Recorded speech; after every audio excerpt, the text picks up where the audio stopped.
السلام عليكم متتبعي قناة حلويات كراميلا. اليوم غادي نشوفوا طريقة تحضير كيك سهل بدون بيض. الى عجبكم الفيديو ديروا جيم وتابوناو في لاشين باش توصلوا بكل جديد. بقاو مع المقادير وطريقة التحضير.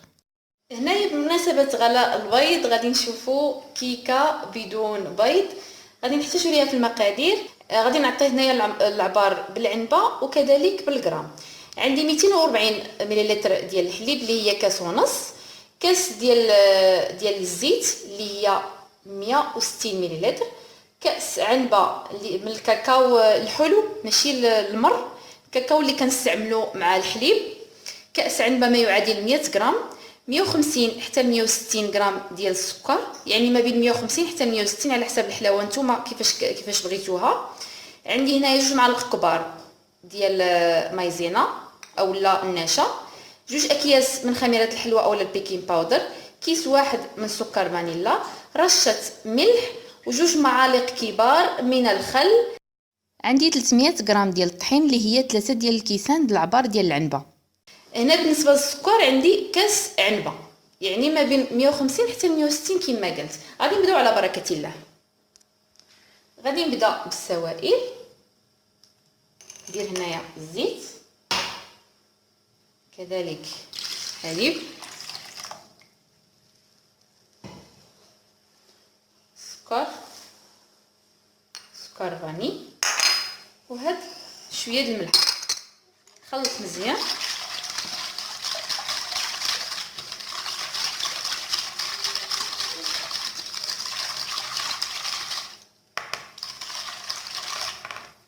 غادي نضيف النشا اللي خصني ضروري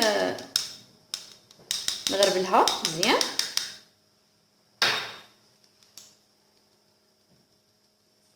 هاد الكيك هذا يعني ضروري يكون فيه النشا وكذلك الخل، لان ما فيش البيض باش كيطلع. هذاك مزيان. نضيف هاد الكاس ديال الكاكاو،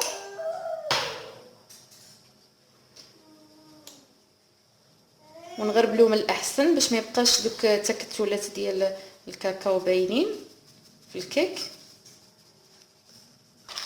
كنحرك الكل جيدا. غادي نبقى نضيف الدقيق،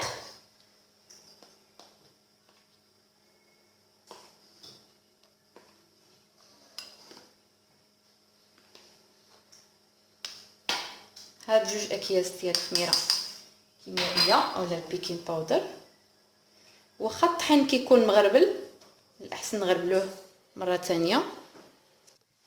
هنا بعد ما ضفنا داك الدقيق كله اللي هو 300 غرام، فقط 300 غرام راه هي 3 ديال الكيسان بالعبار ديال العنبه. كنضيفوا كاخر مرحله هاد 2 معالق ديال الخل، وكنحركو مزيان هاد الخليط باش يدخل فيه هاد الخل هذا مزيان. عاد نخويوه في المول. كما شفتوا القوام ديال الكيك كيجينا على هذا الشكل هذا. هنا عندي هذا المول هذا دهنته بالزبده ورشيته بالدقيق، اولا دهنوه بالزيت ورشتوه بالدقيق. هنايا على حسب المول تقدروا ديروه نتوما داير، داكشي الاختيار ليكم، يعني المول كيبقى ليكم ديروه داير اولا بهذا الشكل هذا طولي. غادي نخويو الكيك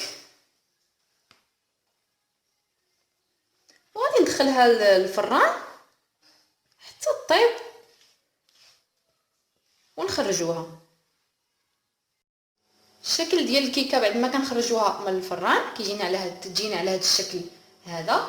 عندي هنا شوكولا ديال الدهن اللي سبق لي وحضرته معكم، غادي تلقاو الرابط ديالو اسفل الفيديو في صندوق الوصف.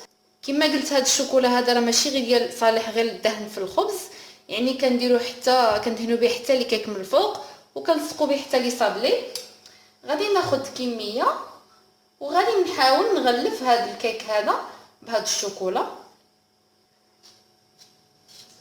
طبعا اختياري، الا ما بغيتو تخليوها غير هكذاك ممكن، اولا ديروا الكلاصاج العادي. هذا هو الشكل النهائي ديال الكيك بعد ما كنغلفوه كله بالشوكولا تارتيني. كيجينا على هذا الشكل هذا كاننا دايرين الكلاصاج، كيجي لامع. غادي نقطع لكم تشوفوا الشكل ديالها كيفاش كيجي من الداخل.